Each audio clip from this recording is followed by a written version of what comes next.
Yeah, she's so formal, that woman. Irritates me. Yeah, I feel like you're being watched. Right, so let's get this presentation up here.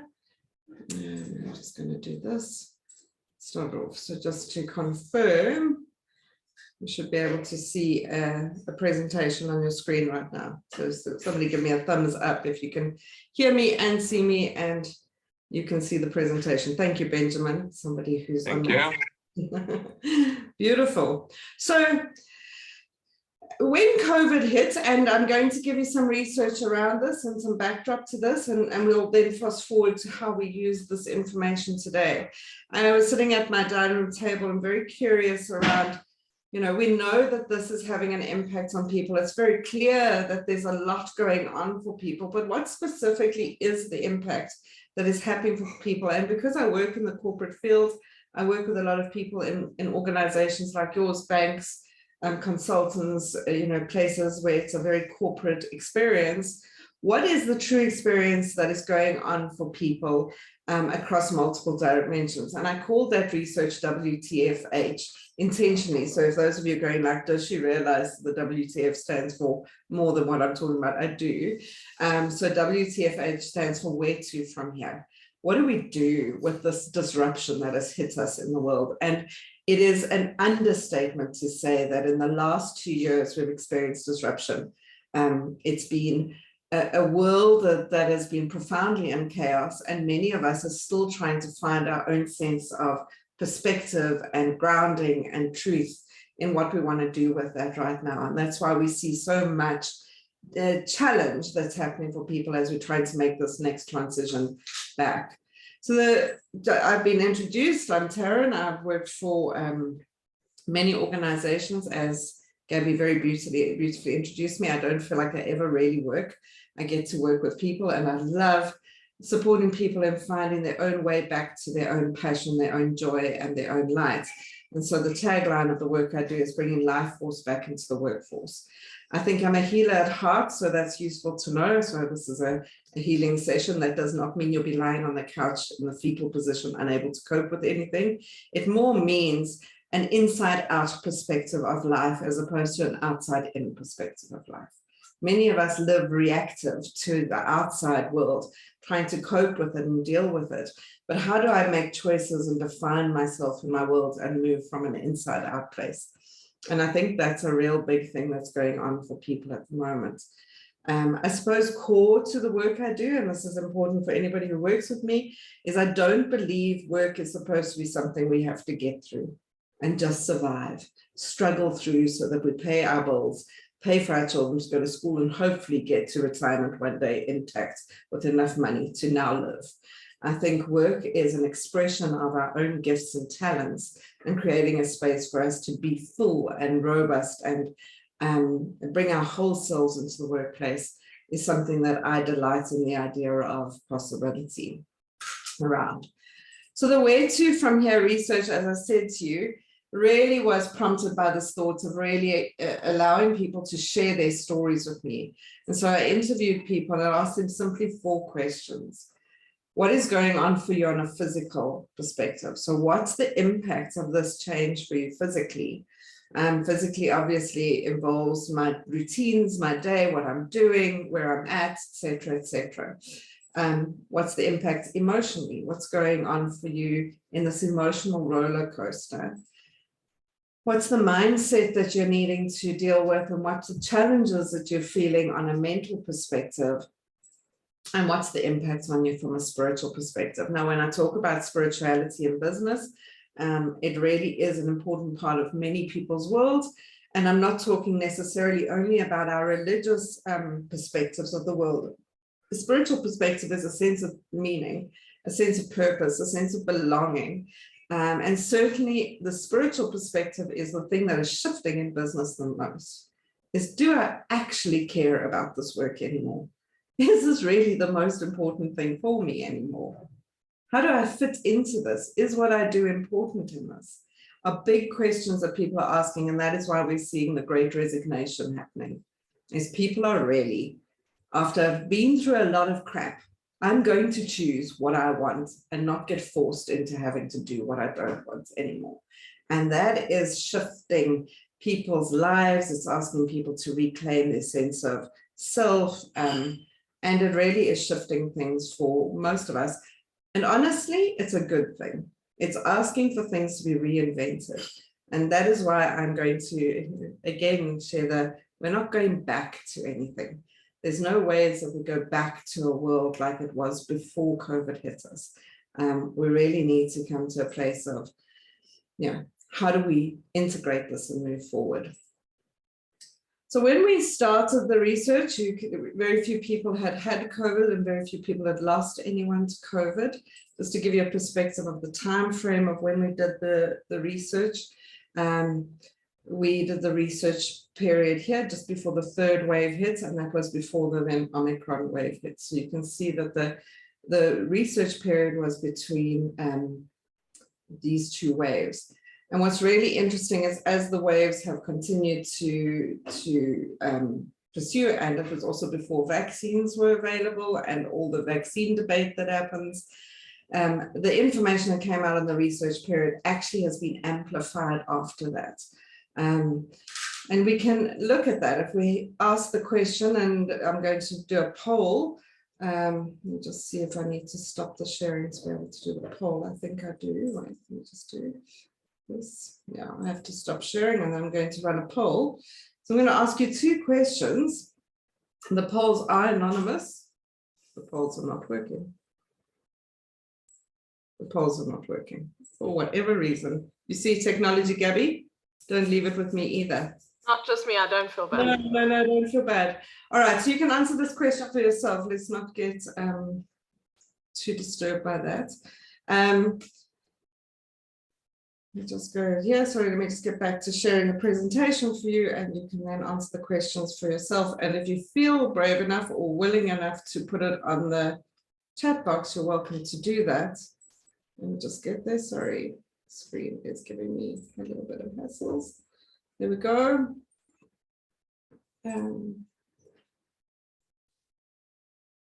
So if we have a look at the question, have you had COVID? You can now, if you, as I said, if you want on the chat box, you can do that.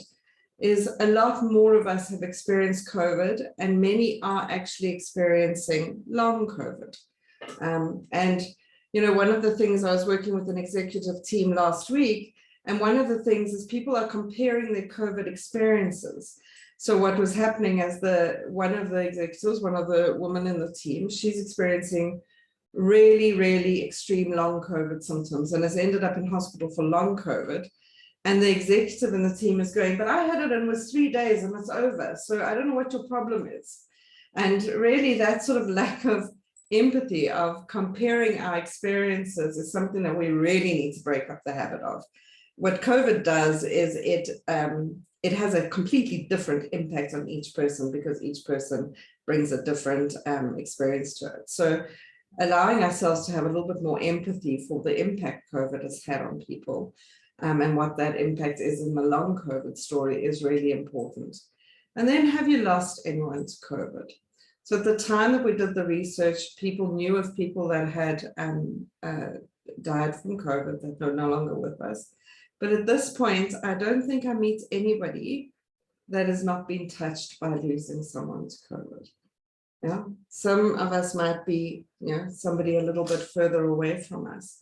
But the truth is, even people that I interviewed for this project have passed on, including my own brother-in-law from COVID. So COVID has hit us. It's touched us. It can't not. If you are sitting and have not been touched by COVID, and you're sitting and going, I'm lucky, the truth is, it's not luck. It's just the way. Oh, I'm sorry, Kagiso.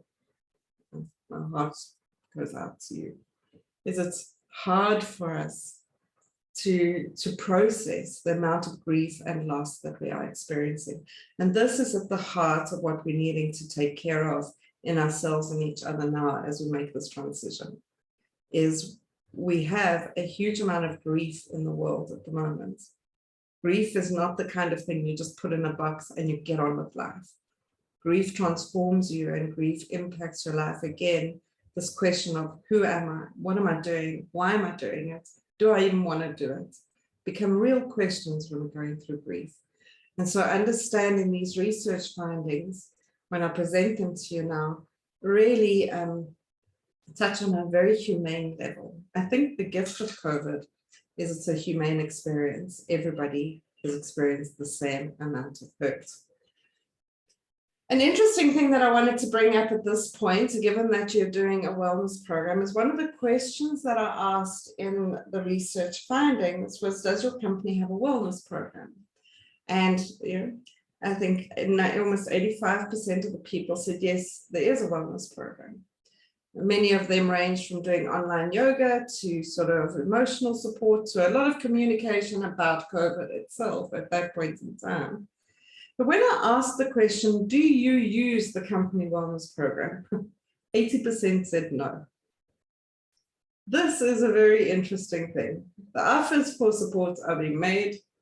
The take-up for support is not being taken. And that's an interesting perspective for us to notice when we look at the research findings is what is the resistance to support and what stops people from using support when it's offered to them. And when I started to explore that question and ask that question, you will see that that directly fits into one of the findings, is people would answer from three perspectives. One, I don't want to be on a report saying I'm not coping at work.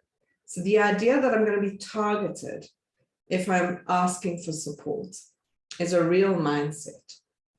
Two, I don't need it, my people need it. So leaders live in the illusion of I'm fine, my people need to get the help.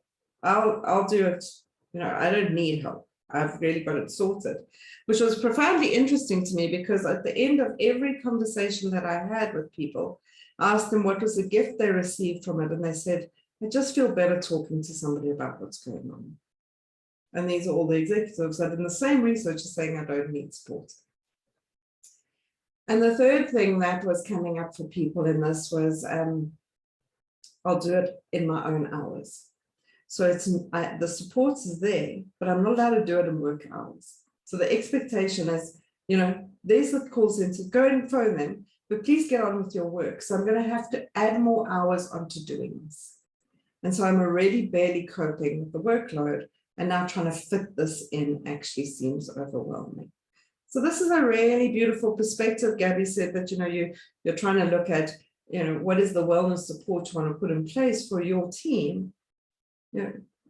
These are habits, belief systems, patterns, cultures that we need to interrogate and break up with at this point in time. So the 5 findings from the research, and as I present these, you can see what comes up for you. And I'm going to then jump around them a little bit and talk about some of the ones that are more relevant right now. But there's 5 findings that came up. The first one talks to the idea of burnout. Burnout is probably at the highest rate it's been in organizations ever. We talk about burnout like it's something you need to just go and take a holiday. Please, we'll just take a break. If you have a break, come back refreshed and feel better. Many of you have just come back from leave. I'm not sure if you're feeling better yet. Odds are not high. Because this isn't about having a break. This is about dealing with what has impacted me and what is draining me. When we started to look at the burnout that was being presented from people in the businesses that we were talking to, what is very clear is burnout is an individualized profile. What that means is my burnout, my fatigue is not the same as your fatigue. So, I may need more physical movement in my life, and that will bring me more energy, and that will heal some things. But that may actually overwhelm me even more and actually lead to more burnout for some people. So understanding a personal fatigue profile of what is happening for an individual is more important than trying to put in place all these, you must move more, you must do this, you must do that. If somebody is in a sort of sense of spiritual depletion or hopelessness, I promise you an online yoga course is not going to help them in that moment necessarily. It may actually take them beyond that. So customizing what is it that I need to support me, to bring energy back into me, what needs to be healed, that has been a real big part of it. Now, if you're curious about this, if this is something you're wondering about, you're welcome to go to my website. I think Gabby is going to share that to you. And on the website, there is a personal well-being profile that you can complete, and you'll get a report that shows you what your fatigue profile is. And really allowing ourselves to know that there's multiple levels of this. There's physical depletion, there's emotional exhaustion, there's mental overwhelm, and there's spiritual helplessness that is happening in the world at the moment. And the combination of those four things are different for each person. So my fatigue is not your fatigue. I think burnout is an executive's responsibility now. This idea of people must take care of themselves, they must sort themselves out, they must take the help, they must get on with it. That is really true. It is absolutely true. But if every flower in a garden is dying, at some point the garden is the problem. And so we need to take care of the environment and the culture. That means if everybody's burning out in an environment, there's something toxic in the environment. And breaking up with toxic habits in our workspace is very important. And this is really even more important now as we go back to the office. Because now, we're taking a whole lot of people gone through a whole lot of trauma, taking them back in, they're tired, and we just want them to connect and commit. And let's just go back to doing what we did before. The next finding is what I call the fall of the martyr, probably my favorite one, because it's one I have to see in myself the most. And this is, I'm fine. I don't need help. I'm okay. This is what we call self-sacrifice. It's the illusion or the idea that we have been brought up with that in order to achieve anything, there has to be some level of sacrifice. And to sacrifice something means I need to be in some level of pain for any kind of reward. And this is where it's the avoidance of vulnerability. I don't want to deal or have to, don't want to face what I need to deal with in terms of my own vulnerability. And that brings a martyrdom, a sort of sense of showing up at the work in the working world, just coping with everything. And that coping strategy starts to lead to a lot of disconnect, a lot of aggression, a lot of competitiveness, some of the things that we see as toxic in the workplace. The fall of the martyr has also got a lot to do with not respecting boundaries. Boundaries are an illusion when it came to working from home. I talk about the line, my boss is in my bedroom and my children are in the boardroom. It's all a little bit chaotic. And boundaries have become something that is really challenging to set. But more importantly, we live in a world where boundaries are not respected. I've seen many organizations putting in place no meeting Friday, own your diary, be your own boss, do all of these things. But when you say no, how often is that respected? We live in an organizational culture that overrides consent all the time. When somebody says no for personal reasons, there's almost like, but you're not a team player, you've got a bad attitude, you must commit, come on. And this is a really important thing when we start looking at coming back to the office now in the way we want to, is how do we respect boundaries again? How do we let people set the boundaries of what works for them? When we look at my fatigue is not your fatigue and the fall of the martyr, when we look at these two categories together, these two research findings, boundaries becomes really, really important. The people that I have worked with that have not experienced burnout are the people that have permission for what I call work-life integration. Their boundaries are respected. They're not in work-life balance mode, trying to balance all these competing priorities. They're in work-life integration mode. I have one life of which work is part of it, and I make it work for me. The hybrid model by itself gives us the idea that that becomes something that we can do more and more of, except the hybrid model may well start to become something that starts to expect people to do things the company way again, rather than a way that works for me. And we have to step into adult conversations about how we manage that blend. How do we find the blend between work-life integration for myself and meeting the company and team objectives, that I am a team player still? That's not going to happen without deep conversations. That's not going to happen by itself. That's going to happen because we create space for that to happen. The next one is transaction over connection. We've got into a real habit of this idea that I'm more effective working from home. I get more done. This is true. You do get more done at home. You do get more done when you're working there. It doesn't mean you're doing it well. It just means you're delivering it. It doesn't mean that people are buying into it. It doesn't mean that it is actually what's needed, but busyness is there. We are very busy. And I understand busyness is a trauma response. Being busy keeps me separate from having to deal with my emotions. If I don't have to see people, I don't have to deal with their emotions. So now I can just get on with the work.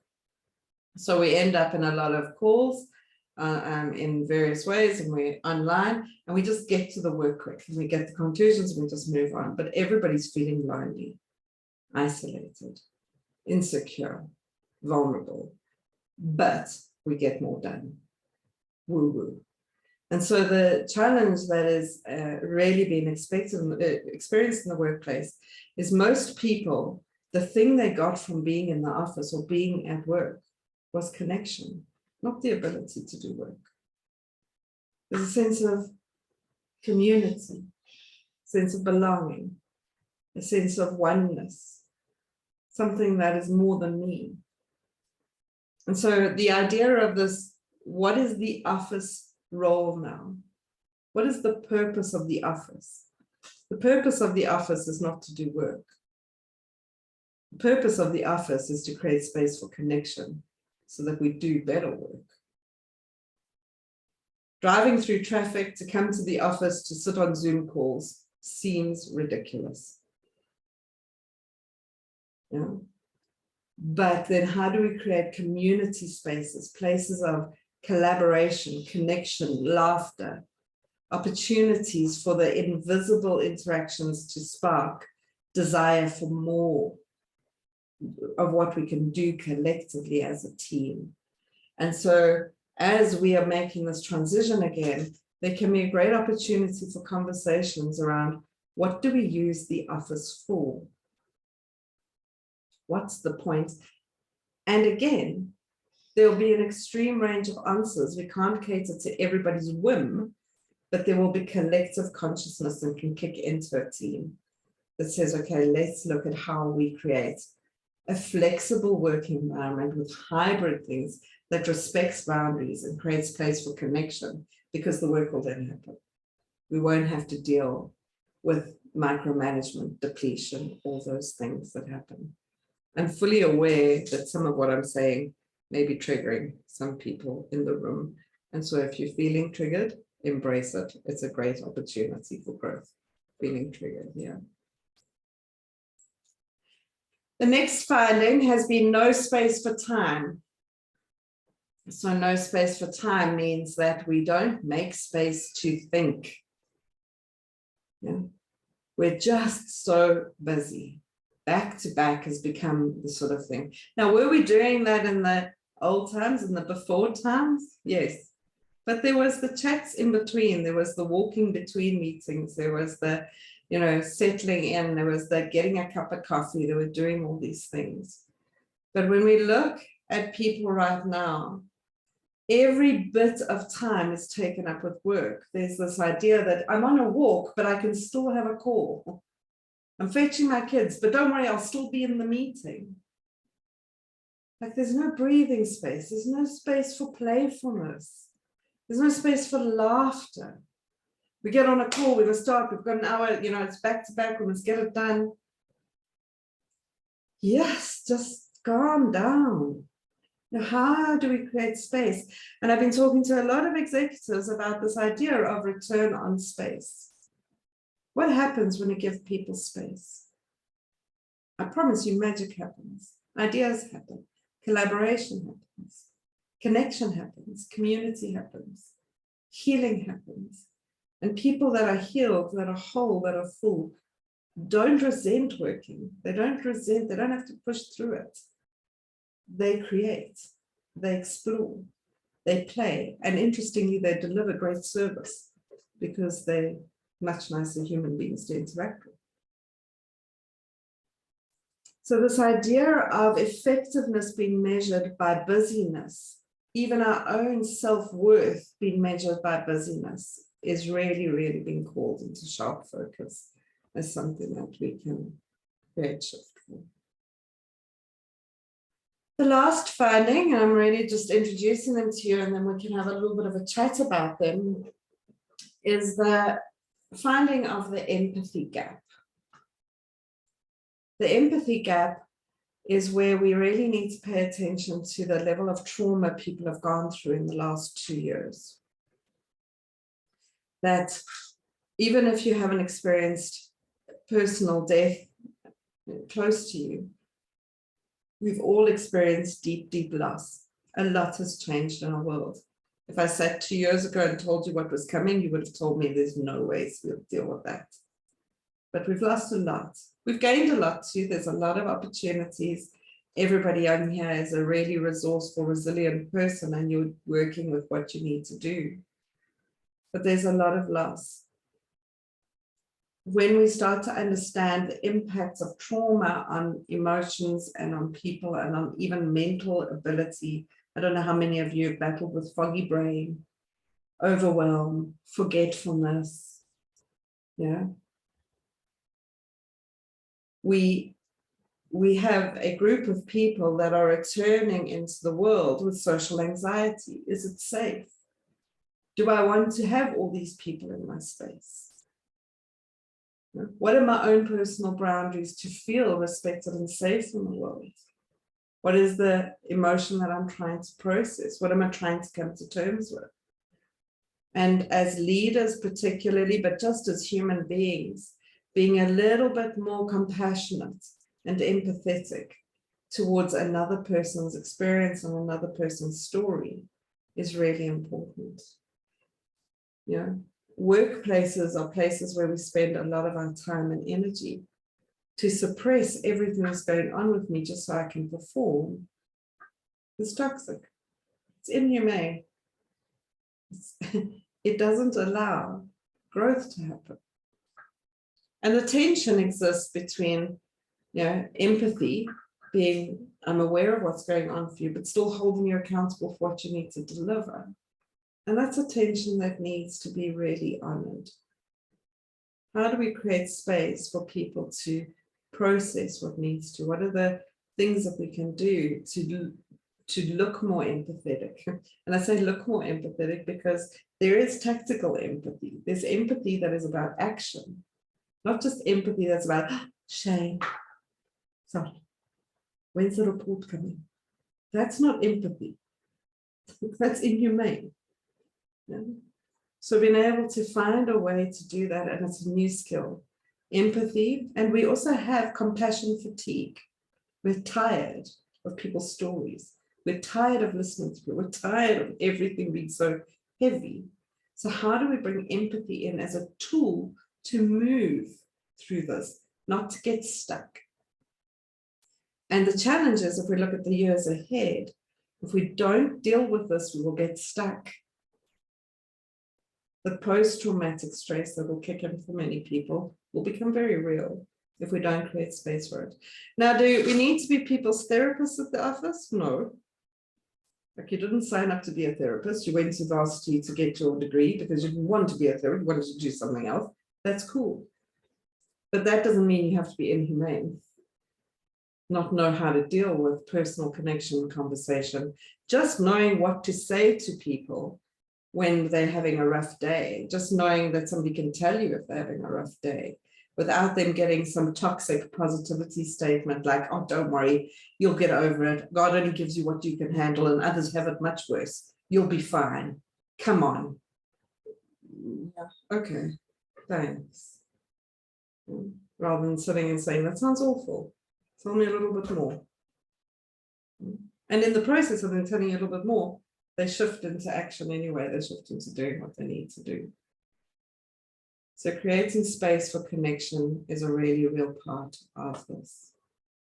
So I'm going to end the presentation here. Every one of these findings we can go into in a lot more detail. But for the purposes of today, I think it would be useful to end it here and create a space for a little bit of conversation. So as a starting point in the chat box, really useful for whoever feels willing to, and it'd be lovely if everybody did, is which of those findings is striking a chord for you. If you need me to put the screen back up, I can do that for you. But which of these findings, I think that poll might be working. Oh.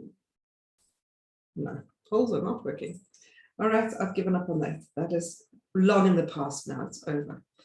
Just which of these findings is standing out for you? And then we'll take a couple of reflections and questions from whoever feels willing or brave enough to ask some questions around what you've heard. I'll share some reflections. So in the chat box, just which ones are standing out for you? Alida has to get up to type. You need a remote keyboard, Alida. Zama says, my fatigue is not your fatigue. Let's see what's other. Oh, you've got a remote keyboard, you see. Yeah. Gabby says, the fall of the martyr. Okay. Let's see who else is willing to share.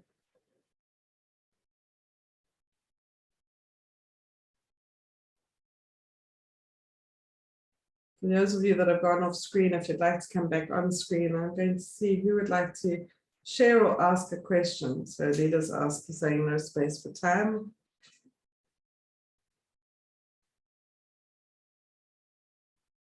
So is there anyone on the call that has a question or has a reflection? Professor Sisson, Summer and Gabby, who has something that you'd like to ask or reflect on or get more context around in terms of what I've shared with you today? I know that that's a vulnerable thing to do, and you're probably just trying to process all I've told you. Has anybody got something coming up? I'm happy to kick off. Perfect, Gabby. I think that, you spoke about sort of this idea of constant busyness. And I'm definitely guilty of picking up the kids plus dialing into the call plus, whatever. But it also feels like that's like some of the benefit of working from home, because I would otherwise be at the office and not even be able to pick up the kids. But then come the end of the day, I am exhausted because I think my brain, you're going to answer this, I don't want to answer for you, but I think it's like I've been in so many different places at the same time. But then I kind of like say to myself, suck it up. You have the privilege of working from home. You get to spend more time with your kids. You have a really nice job. You know how this narrative goes. So I don't really have a question. It's more just to say that it's sort of a double-edged sword because I do want to be at home and enjoy it, but I do feel exhausted.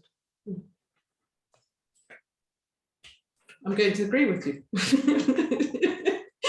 Exactly that, Gabby, and this is where we need to look at one of the things that we do not understand about ourselves necessarily is the difference between what drives our behaviors. So if we have a look at the things we do every day, and we start to look at what's behind it, what drives those behaviors, many of us are addicted to guilt and adrenaline. So guilt and adrenaline get me out of bed in the morning. And the adrenaline of like, there's a deadline, I'm going to let somebody down, I can't do that, I must do this. That adrenaline and the guilt that goes alongside with it is an addiction that we have. It's a very, very big addiction, probably bigger addiction than many of the things. That's why we're addicted to our cell phones, we're addicted to many of these things. And exhaustion or tiredness or burnout is a sign of success. So we've got these two things that are driving us. The sort of sense of look how busy I am. If you were telling people in the office, oh, I'm good, I've got a few hours free, I'm good. Give us some more work, please. Why are you fine and I'm stressed? So the collusion of stress is really, really a big part of systems and cultures that exist as well. And there's a fear that exists in that if I break up with that pattern, if I have to heal that addiction, I need to find another source of energy to drive my choices and behaviors. And that source of energy can absolutely be inspiration, creation, wanting to deliver amazing things, not just get through the day. But this habit, like any addiction that we need to break up with, we go through the period of having to detox from it. And that detox is called boredom. And we're quite resistant to boredom. Yeah. We're quite resistant to stillness, to that space that says, okay, let me move from reacting to everything to actually stepping into creating. So Gabby, you're right, and I'm not sure if this is answering your question, but it really is stepping behind it to say the gift of working from home is the work-life integration. I can fetch my children. I can actually take a call at the same time, but not I should and I have to. And if I don't, I'm bad. That we need to break up with. I can. Does it work for you? Does it feel good for you? Is it bringing energy for you? Then do that. Keep going. But if it's not, then we have to do something else. So it's not the action that is the challenge, but what drives it. Does that make sense, Gabby, when I reflect it that way? Healing addictions to adrenaline is probably, there's one thing that we all need to do, is like create space for boredom. Sit in a team and all be bored together. And then you go, but my mind is going crazy. And then I start feeling stuff. Oh God, let's just rather do this report. It's much easier. So sitting still, when you have children, when you try and get them to sleep, you try and get them to sit still, or try and get them to focus, sit still, just sit still. And there's a resistance, the child's like almost asleep and then kicks its leg because then every time we move, the brain is thinking. So sitting still means that the rest of your body and your heart and your rest of you can catch up with your head. So I know it sounds woo-woo and I know it sounds a little crazy, but sit still more, be bored more, and suddenly things shift. Now, I mean, it's a ridiculous thing. Personally, if I ran an organization now, I'd put boredom as KPI. How bored are you? That's important. Let's make sure boredom is part of our strategic objectives. Because inspirational and creative do things better than what we're doing now. So this is a disruptive thought, I understand that. Anybody else got a question? Maybe you're going to go like, oh my God, I don't want to hear the answer to that question. Anybody else got a reflection? I'm not saying the things that I'm talking about are easy changes to make. I fully know through my own journey and through working with clients every day that these changes are profound changes in ourselves and in the world of work. They require deep courage to shift things. But that statement, if you don't change, nothing changes. So how do we create the space for that? Alida, are you sitting there because you have a question? I can see you. I came closer just because I think it's easier. Paige had to step out. I'll add maybe a reflection, Taryn, to what Gabby was saying, and I think I struggled very similarly than what she mentioned, because I also think my kids suddenly started having an expectation that I will now fetch them from school every day because suddenly I am available in their minds. So I think what is also difficult is so I love the integration thought, to live an integrated life rather than a balance, because balance for me also implies that it's a trade-off and a choice and something gives up and you want to kind of move away from that. But Gabby, what I tried to introduce with my kids, so it might be worth it, is that I said to them that I can't come and fetch you every day, but I'm going to surprise you every now and then. Because I find kids love routine, and then they expect you to come every Tuesday and every Thursday or things like that. And it just drove me in freaking insane. So I think that's the thing is, and what's also difficult at home is, you start partnering with your partner. And, I think from a female perspective, there's a real risk that we almost bring back the old gender imbalances in our families as well, because suddenly you now the working mom still, but now you're also the one fetching them all the time, and your husband never really does the fetching because he's never had to do the fetching and they don't expect him. So suddenly we like, I don't know. So I think it's almost like that absolute awareness around not introducing old inequalities or imbalances back into your life. And it is really about just having kind of like, clear choices and boundaries in terms of these things. This is what worked for me anyway. So I also went into a very bad, dark place like mid last year with all of these things. And I feel very different at the start of this year, just because I've kind of like made very active decisions and choices. And Taryn has definitely landed with me the importance of stillness, which I battle with. But I think there's something to be said for that. As much as you are resisting even saying that out loud, Can you see how difficult it is? That's why I'm really going to encourage this, and it's a really important part of language in business as well, is this idea of going back. If we go back, you've lost what the gift of COVID has been. And COVID has certainly brought a lot of pain, a lot of disruption, but it said reevaluate. Just reevaluate what's good, what's working, what's not. And the tendency for us to habituate, go into habits around things that aren't good for us is huge. It's huge. Yeah. It's the illusion of comfort. It just feels comfortable, but it's not, because you're miserable. So we need to rather align with breaking up with habits, and that means, dynamics in relationships, as Alida was talking about.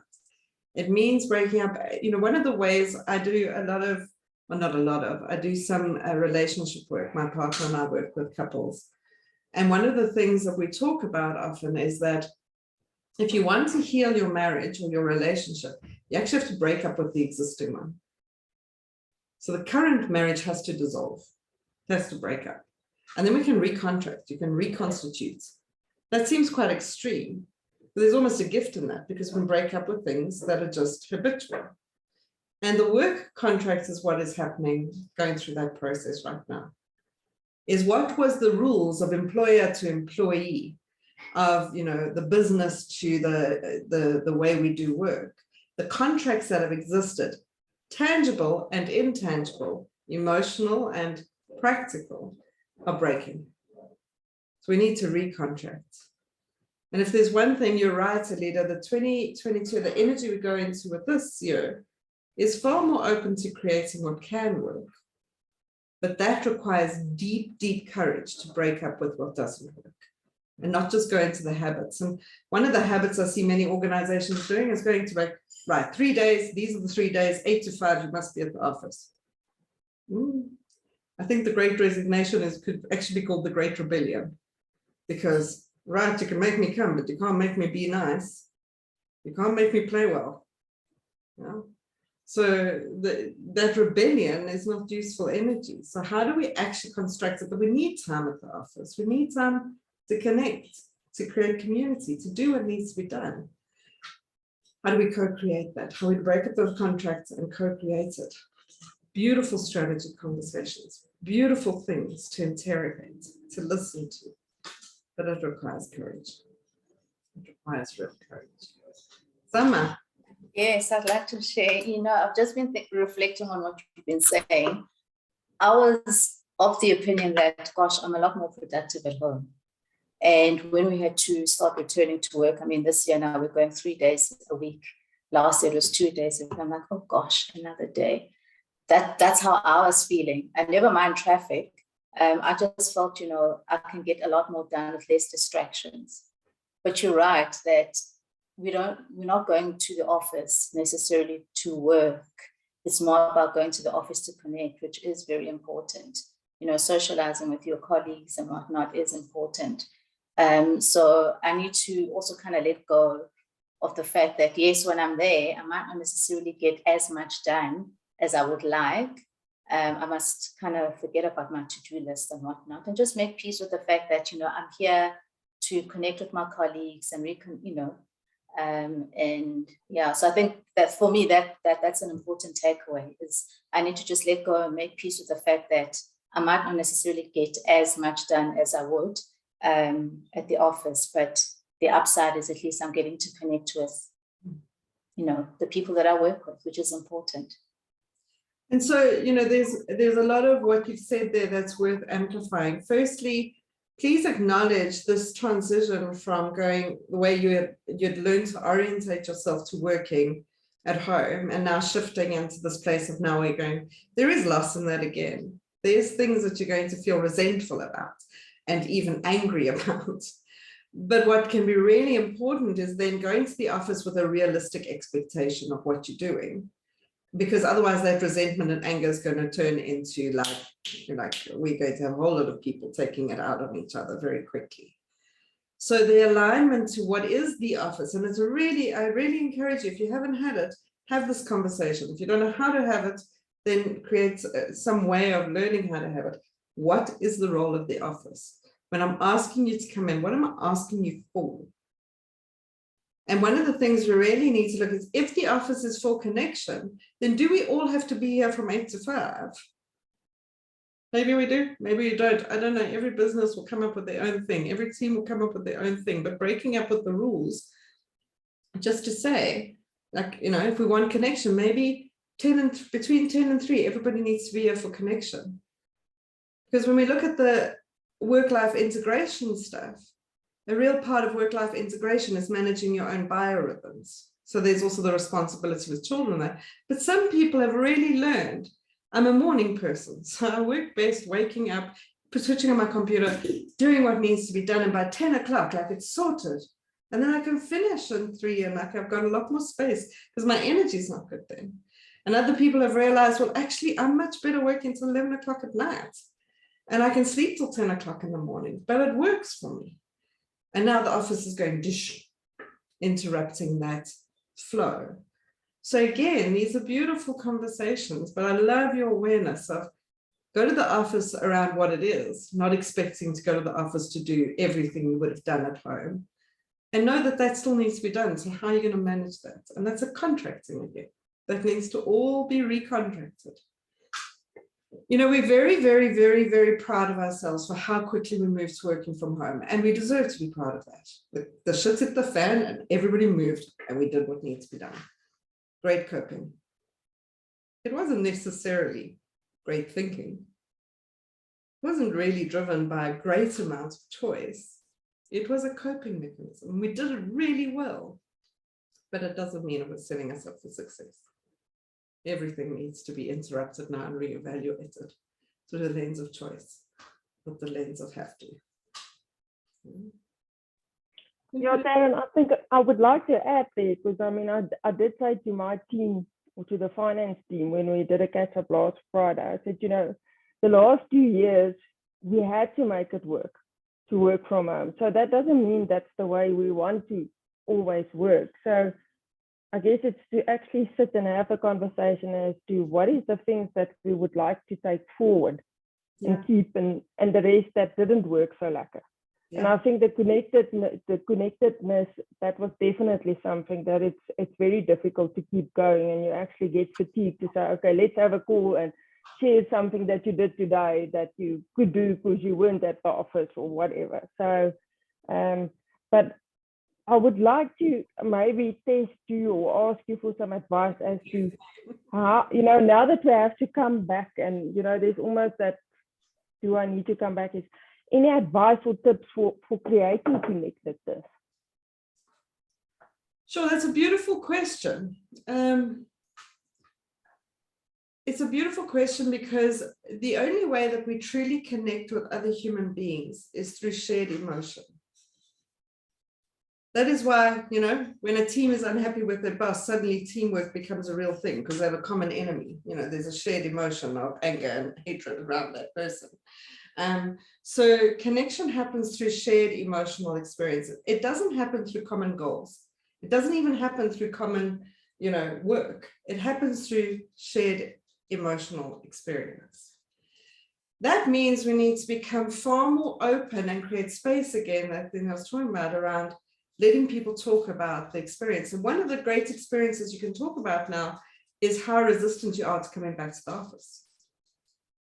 Which sounds like a really counteractive thing for a leader to do. Why would I let people talk about that? Because it's there, because it's real. And when they talk about it, it will move. So creating space for people to share the common experience or share the emotions that's going on for them. That's why you look at when somebody facilitates a great team session, the thing that actually starts to build trust, connection, willingness to support each other is I see suddenly you're a human being, not just a human doing. You're not just on the other side of an email, not sending me the information I want. You're actually a human being trying to deal with your kids and your husband and your children and your dogs. And dogs are big things in home offices. And so you try and deal with your life. So Ellen, the best information I can give you, given the time that we have, is learning to create space for, and without fixing it. We often have people bring up an emotional thing, we must fix it. Let's give them advice on how to take it away. Just talk about it. Just share it. You know, when we look at these ridiculous activities that families do, where they have the, what's your high of the day, what's your low of the day conversation that happens at the dinner table. Don't underestimate why these things happen in good families. They create space for people to talk about it. But again, it can't be because you have to perform. It's because it's a safe enough place that I'm not going to be judged. And so this is the leadership skill of empathy. How do I create safe spaces where people aren't being judged to express themselves with me? And that creates connection. Otherwise, they'll find a common enemy. That also works. Just find a common enemy. Who do we want to be pissed off with? Yeah. Common enemies, like that's actually the illusion of teamwork. Yeah. So I think we're almost out of time. I don't know if anybody else has a question. Otherwise, we'll quickly go around and see if anybody wants to just share your takeaway from today. And if there's a desire, you can always chat to Gabby and the leader, and we can see if there's a desire to do anything more, because it is a big topic, but trying to give you quite a bit of information.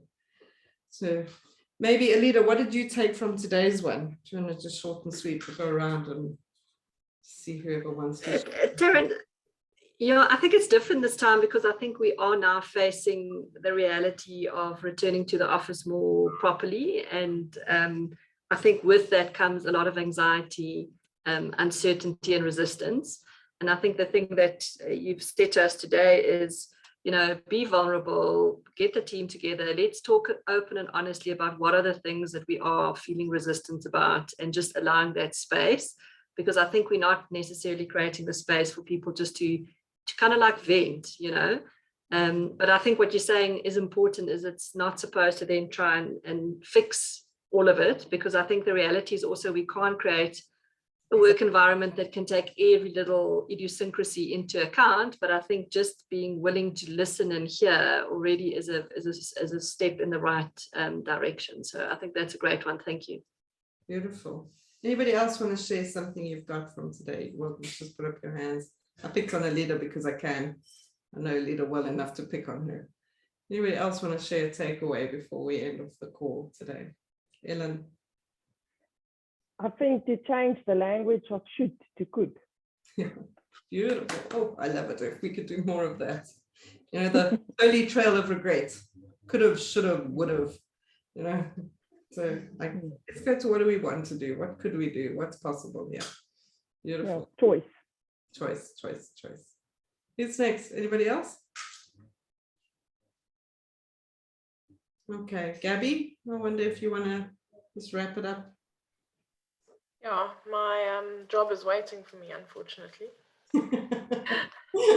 Beautiful. I'm back to back. Yeah. No, thank you. Thank you, Taryn, for your time. I've taken notes. My page is full. My mind is brimming with ideas, as I'm sure it is for everyone else. So I think if we all can reflect on it in our own time, and then you can email me, or we can find a way to sort of regroup and see. This session was supposed to be a bit longer. Again, I messed up the invite.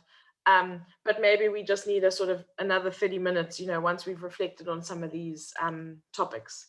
So Taryn, thank you so much for that, for those reflections, and yeah, just really filling up our cups on this Friday, and hopefully for 2022, we're taking in a new energy and a lot of positivity around what was it called? Not returning to the office or going back to the old, but recreating something new. Recreating something new. Gabby, maybe the only thing I'll add, sorry, you know me, I always talk too much, but I think it might be worth creating smaller safe spaces for the teams to chat with Taryn, you know, so my gut is that the follow-up should rather be done in sub-teams, because I just think that's a way to get everyone's voices out and in the room. So maybe that's a good idea, Alida, because we were just using this to kind of like introduce the topic, so I think that's a good idea. Beautiful. We'll be in touch. I'll set that up. It's lovely to see you all and to share the space with you. I will send Gabby a link to the full presentation of findings. If you'd want to spend an hour and a half of your time listening to my voice, you're welcome to do that. And see what that brings up for you. Otherwise, we'll see you wherever our paths are supposed to cross. But be nice, be kind to yourselves and each other. I'll see you all soon. Take care. Thank you. Thank you very much. Yes. Bye. Bye.